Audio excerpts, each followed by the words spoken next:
I'm going to show you how to link a debit card or a credit card on PayPal. First, you want to open up a browser and head to paypal.com and then sign into your account. Next, you want to click on Wallet from the top bar here. Click on Wallet menu. And now in the Wallet page, you want to click on Link a Card.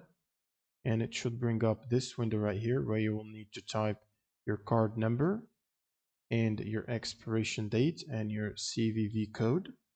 You can also select a billing address from your existing billing addresses, or you can add a new one specific to that card. Now all you gotta do is just click on link card button, and this should verify your info and link the card. And sometimes if this is your first card being linked, it will require an additional confirmation where they will perform a small transaction charge from your card and ask you to enter the number or the code appearing on the transaction detail on your bank. And you can just look up your bank app or whatever app you're using and get the number and type it in your PayPal account to verify that you own the card.